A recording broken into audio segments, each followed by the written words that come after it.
મિત્રો, એક સ્ત્રી પોતાના પતિ સાથે કોઈ એક વાત ઉપર ઝઘડો કરે છે અને તેમનાથી નારાજ થઈને પોતાના માવતર પોતાના માતા પિતાના ઘરે ચાલી જાય છે.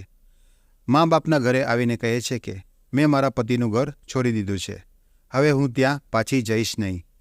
દીકરીની વાત સાંભળીને મા બાપ ગભરાઈ જાય છે કે હજુ તો દીકરીની ઉંમર જ શું છે, આટલી મોટી જિંદગી તે કેવી રીતે એકલી પસાર કરશે. પછી તે સ્ત્રી કહે છે કે હું કોઈ નાની બચ્ચી નથી, હું મારી જાતે જ કંઈક કરીશ, તમારા ઉપર બોજ બનીશ નહીં. હું મારી જાતે જ આત્મનિર્ભર બનીશ. મારી પાસે થોડા પૈસા છે જેનાથી હું કોઈ પણ બિઝનેસ શરૂ કરીશ.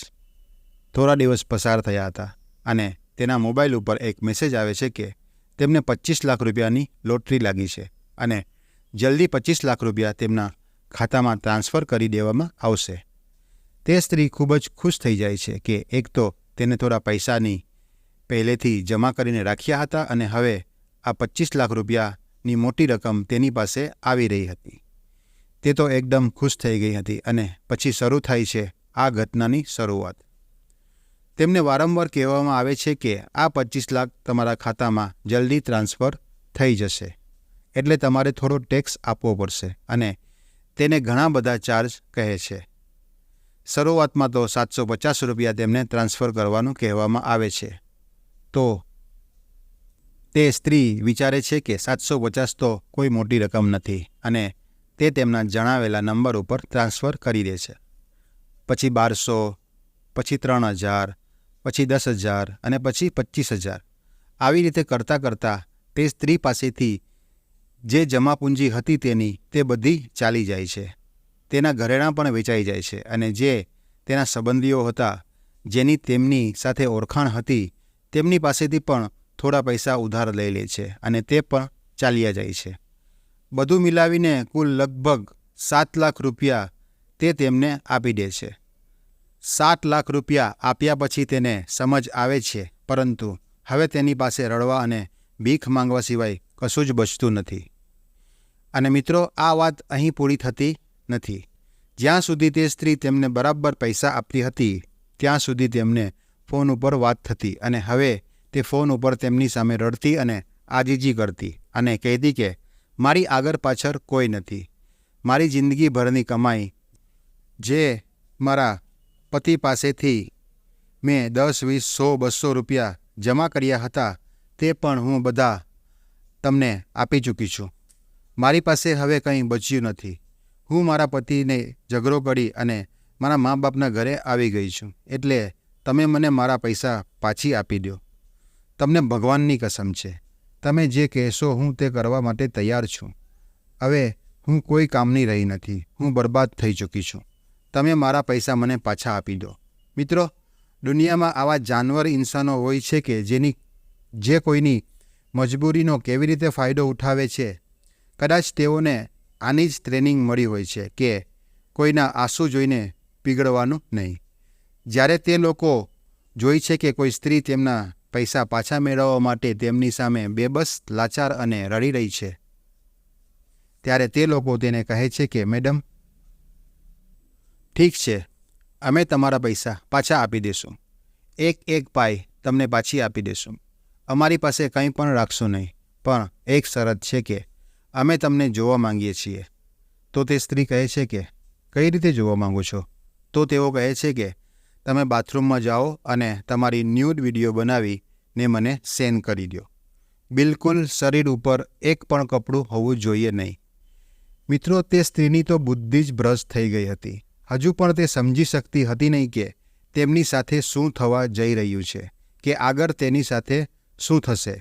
મિત્રો, તે લોકોના કહેવા મુજબ તે બાથરૂમમાં જાય છે અને પોતાના કપડાં ઉતારી અને બિલકુલ નગ્ન અવસ્થામાં થઈ જાય છે. પછી તે પોતાના શરીરના એક અંગની સારી રીતે વિડીયો બનાવે છે, જેવી રીતે તેઓએ કહ્યું હતું, અને પછી તે વિડીયો તેમને સેન્ડ કરી દે છે. જેવી તે વિડીયો તેમની પાસે પહોંચી જાય છે તો તે લોકો તો ગેલમાં આવી જાય છે. હવે એ સ્ત્રી સાથે બીજો કાઉન્ટડાઉન શરૂ થાય છે. પહેલાં તો તેમણે તેને સારી રીતે લૂંટી લીધી હતી. જે પણ તેની પાસે હતું તે બધું તે લોકો લૂંટી ચૂક્યા હતા. તે સ્ત્રી દેખાવમાં ખૂબસૂરત હતી અને હવે તો તેના નગ્ન વિડીયો તેમની પાસે પહોંચી જાય છે. હવે તેનો ફોન આવે છે કે મેડમ, આ વિડીયો અમે ઇન્ટરનેટ ઉપર અપલોડ કરી દેશું. જેવી તે અવાજ સાંભળે છે તો તેને પગ નીચેથી જમીન સરકી જાય છે. તે રડવા લાગે છે, ચીખવા લાગે છે. તમે લોકો મને પૈસા પાછા આપવા માટે જે કહ્યું તે મેં કર્યું. તમે મારો ન્યૂડ વિડીયો માંગ્યો તો મેં તમને વિડીયો પણ આપ્યો. પરંતુ જો તમે તેને ઇન્ટરનેટ ઉપર અપલોડ કરી દેશો તો હું સમાજમાં શું મોઢું બતાવીશ? કોઈની સામે હું આંખ મિલાવી શકીશ નહીં. તમે લોકો આવું કરો નહીં. પછી તે કહે છે કે જો તમે મારા પૈસા પાછા આપવા નથી માંગતા તો કંઈ નહીં, પરંતુ મને આ રીતે બદનામ ન કરો. હું તો જીવતી જ મરી જઈશ. પછી તેઓ બીજી શરત મૂકે છે કે જો તમે આ વિડીયોને ઇન્ટરનેટ ઉપર અપલોડ નહીં કરીએ પણ અમે જ્યાં કહીએ ત્યાં તમારે આવવું પડશે. હવે તે સ્ત્રી પાસે તે લોકોની વાત માનવા સિવાય બીજો કોઈ રસ્તો હતો નહીં. પૈસા તો પહેલેથી જ તે લોકો લૂંટી ચૂક્યા છે. હવે ઇજ્જત લૂંટવાની બાકી છે. તે લોકો તેમને એક હોટલમાં બોલાવે છે. તે સ્ત્રીને ખબર નથી કે તેની સાથે આગળ હવે શું થવાનું છે. અત્યાર સુધી તેની સાથે જે થયું હતું તે કંઈ કમ હતું નહીં, પરંતુ તેની સાથે હજુ ઘણું બધું થવાનું બાકી હતું. આ બધી વાતોથી અજાણ તે સ્ત્રી ત્યાં હોટલમાં જાય છે. જ્યારે તે હોટલમાં પહોંચે છે તો ત્યાં 3 લોકો હતા. તે ત્રણેય લોકો તેને બેસાડે છે. પહેલાં તેને ચા નાસ્તો આપે છે. તે સ્ત્રી તેની સાથે હાથ જોડે છે અને કહે છે કે તમારી પાસે જે મારો વિડીયો છે તે ડિલીટ કરો. હું બિલકુલ બરબાદ થઈ ચૂકી છું. મારી પાસે હવે આત્મહત્યા કરવા સિવાય બીજો કોઈ રસ્તો બચ્યો નથી. જો મારા માતા પિતાને અને મારા પતિને આ બધી વાત ખબર પડશે તો શું થશે? તે લોકો તેનું કંઈ સાંભળતા નથી. તેનું રડવાનું, તેનું ગીરગીરાવાનું તેઓ સાંભળતા નથી. પરંતુ ફરી એક નવી શરત તેની સામે રાખે છે અને કહે છે કે જો તું આ વિડીયો ડિલીટ કરવા માંગતી હોય તો તારે અમારી વાત માનવી પડશે. તારે અમારી સાથે શારીરિક સંબંધ બનાવવો પડશે. તે સ્ત્રી તે ત્રણેયને તાકીને જોઈ છે. તે ત્રણેય હેવાનની નજર તે સ્ત્રી ઉપર હતી અને તેમના ચહેરા ઉપર એક શેતાની નજર દેખાઈ રહી હતી. તે સ્ત્રીને જોઈને તે લોકોના મોઢામાં પાણી આવી રહ્યું હતું અને તેને જોઈને મનમાં લલચાઈ રહ્યા હતા. તે સ્ત્રી બેબસ લાચાર ત્યાં બેઠી હતી અને મજબૂર હતી કે તે કંઈ કરી શકતી હતી નહીં. ફક્ત તે રડી રહી હતી. રડતા રડતા તેના પગ પકડી લીધા અને કહેવા લાગી કે અત્યાર સુધી તમે જે મારી સાથે કર્યું તે કંઈ ઓછું હતું? જો હવે તમે લોકો મારી ઇજ્જત લૂંટવા માંગો છો? આજ સુધી મેં કોઈ પરપુરુષને નિવસ્ત્ર પણ જોયો નથી. એટલે તમને હું વિનંતી કરું છું કે ભલે તમે મારા પૈસા પાછા આપો નહીં, પરંતુ તે વિડીયો ડિલીટ કરી દો અને આવી રીતે મારી ઉપર જુલમ કરો નહીં. મારી સાથે કંઈ કરો નહીં. મહેરબાની કરીને મને છોડી દો.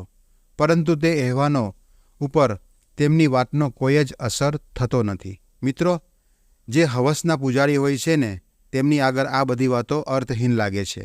તે લોકોને તે સ્ત્રી કહે છે કે મેડમ, જો તમારું ભાષણ પૂરું થઈ ગયું હોય તો આપણે આગળની પ્રક્રિયા શરૂ કરીએ અને તમારા કપડાં ઉતારવાનું કામ શરૂ કરો. આખરે તે સ્ત્રી મજબૂર હતી.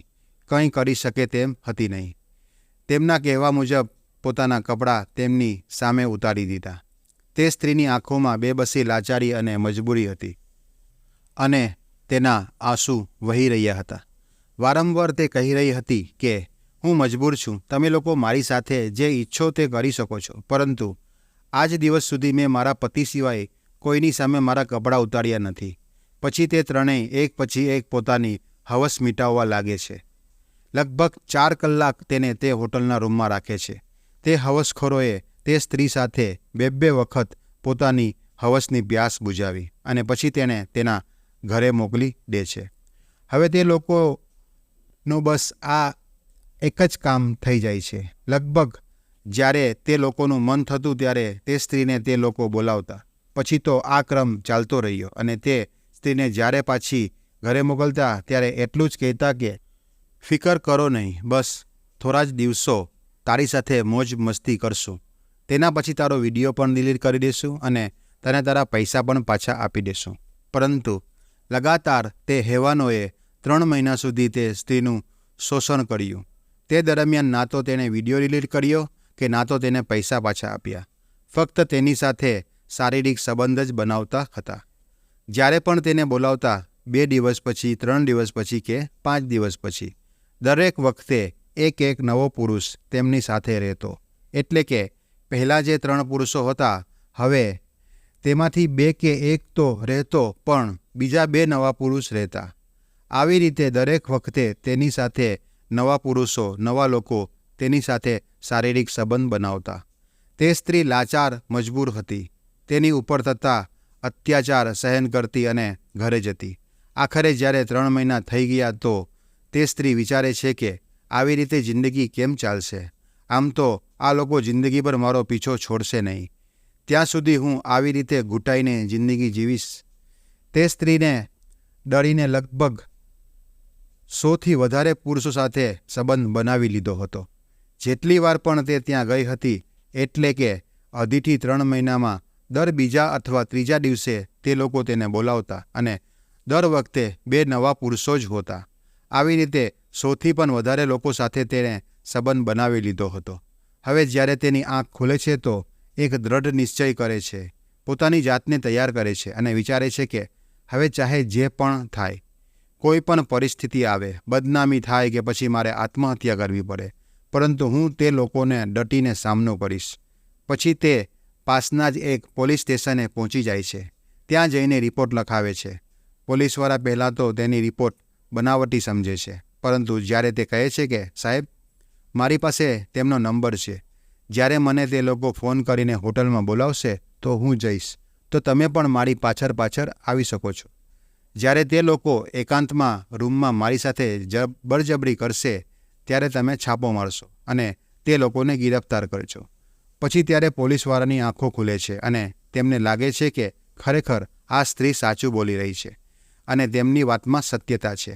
પછી તે સ્ત્રી પોતાના ઘરે જાય છે અને પોલીસવાળા તેમને કહે છે કે જ્યારે પણ તેમનો ફોન આવે તો તમે મને બોલાવી લેજો. પછી અમે ત્યાં આવીને તે લોકોને ગિરફ્તાર કરી લઈશું. લગભગ 4થી 5 દિવસ પછી તે સ્ત્રીને કોલ આવે છે અને તેને હોટલમાં બોલાવવામાં આવે છે કે તે સ્ત્રી જવા માટે હા કહે છે. સામેવાળા લોકોને એમ જ સમજે છે કે જેવી રીતે કામ ચાલી રહ્યું છે તેવી જ રીતે કામ ચાલશે અને આપણે મોજ મસ્તી કરશું. પરંતુ ત્યારે તે સ્ત્રીએ તેમની સાથે લડાઈ કરવાનું મન બનાવી લીધું હતું. એટલે તે પોલીસ સ્ટેશને પહોંચી જાય છે અને કહે છે કે આજે સાંજે તેમણે હોટલમાં બોલાવી છે. પોલીસ એક ટીમ બનાવે છે અને તે હોટલ ઉપર છાપો મારવાનો પૂરો એક પ્લાન તૈયાર કરે છે. પછી તે સ્ત્રી કહે છે કે તમે લોકો 10થી 15 મિનિટ અથવા તો 1 કલાક પછી ત્યાં હોટલ ઉપર આવી જજો. કેમ કે જ્યારે હું હોટલ ઉપર પહોંચું છું તો લગભગ 4થી 5 કલાક સુધી ત્યાં જ રહું છું. કેમ કે તે 3 પુરુષો વારાફરતી 2 વખત મારી સાથે પોતાની હવસ પૂરી કરે છે. એટલે તેમાં લગભગ 4થી 5 કલાક લાગી જાય છે. એટલે તે સ્ત્રી કહે છે કે તમે મારા પહોંચવાના પછી આરામથી 1 કલાકની અંદર ત્યાં આવી જજો. એટલે તમને સબૂત પણ મળી જશે, જેથી તમે ત્યાં છાપો મારી શકો. તે સ્ત્રી પોલીસના ત્યાં હોટલનો રૂમ નંબર પણ આપી દે છે. કેમ કે જ્યારે પણ તે સ્ત્રીને ફોન આવે છે એટલે તેમને રૂમ નંબર કહી દેવામાં આવે છે કે ફલાણા રૂમ નંબરમાં બુક કરેલો છે, ત્યાં તમે આવી જજો. અને પછી તેવું જ થાય છે. તે સ્ત્રી જ્યારે હોટલ ઉપર પહોંચી જાય છે તેના પછી લગભગ 1 કલાક વીત્યા પછી પોલીસ છાપો મારે છે. પોલીસના છાપા માર્યા પછી તે 3 લોકો પકડાય છે જે નગ્ન અવસ્થામાં હતા.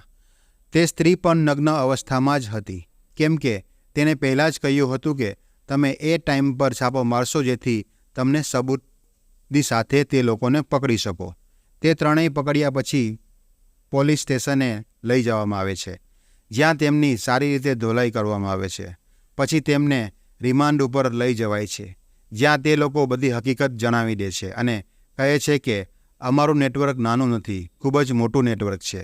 મિત્રો, આજના ટાઈમમાં લોકોને છેતરવા માટે, લૂંટવા માટે કેવી નવી રીતો અપનાવે છે.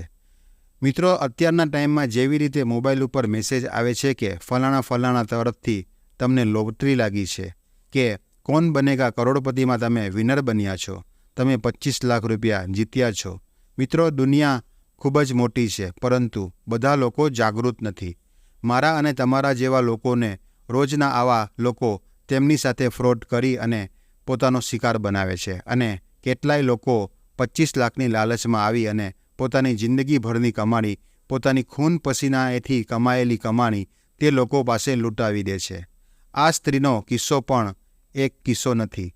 ઘણા બધા એવા કિસ્સાઓ છે જેમણે લોકો પાસેથી લોન અથવા ઉછીના પૈસા લઈને પણ લાલચમાં આવીને ફસાઈ જાય છે. જ્યારે તેમની પાસે બીજું કંઈ આપવા જેવું નથી હોતું, ત્યારે ફક્ત તેમની પાસે રડવા સિવાય કંઈ રહેતું નથી. અને ત્યારે તે આંસુ લૂછવાવાળા પણ તેની પાસે કોઈ હોતા નથી. આ સ્ત્રીની પાસે પણ એવું જ હતું. તેણે પણ કોઈ સહારો કે તેનો કોઈ આંસુ લૂછવાવાળો હતો નહીં. તેમ છતાં બધી હકીકત પોલીસની સામે આવી ગઈ હતી અને આ આખા રેકેટનો ભાંડાફોડ થઈ ગયો હતો. આ રેકેટના માથાને પણ પકડી લેવામાં આવે છે. જ્યારે તે સ્ત્રીના પૈસા પાછા કરવાનું કહેવામાં આવે છે તો 5 થી 5.5 લાખ રૂપિયાની રકમ તે જ સમયે તેને પાછી કરી દેવામાં આવે છે. પરંતુ તે સ્ત્રીની સાથે જે લોકોએ હેવાનિયત કરી હતી, 3 મહિના સુધી તેની સાથે રેપ કર્યો હતો, તેની ઇજ્જત તો હવે પાછી આવી શકે તેમ હતી નહીં. પરંતુ તે સ્ત્રીએ દ્રઢ નિશ્ચય કરી અને તે લોકોને ગિરફ્તાર કરાવી અને જેલના સળિયાની પાછળ પહોંચાડી દીધા. અને તે લોકો પોતાના કર્મોની સજા ભોગવી રહ્યા છે. મિત્રો, લોકો તમને ઘણી નવી રીતોથી ફ્રોડ બનાવવાની કોશિશ કરશે. બાઇકની લાલચ આપશે, 25 લાખની લાલચ આપશે, ઘણા બધા સપનાઓ બતાવશે અને આવી જ રીતે ફ્રોડ થાય છે. જો તમે મારા આ વિડીયોને જોઈ રહ્યા હોવ તો મિત્રો, પ્લીઝ વિડીયોને શેર કરજો, જેથી લોકો જાગૃત થાય. અને ચેનલ ઉપર નવા આવ્યા હોય તો ચેનલને સબસ્ક્રાઈબ પણ કરજો અને એક લાઇક પણ કરજો. વિડીયો જોવા બદલ તમારો આભાર. ધન્યવાદ. જય શ્રી રામ.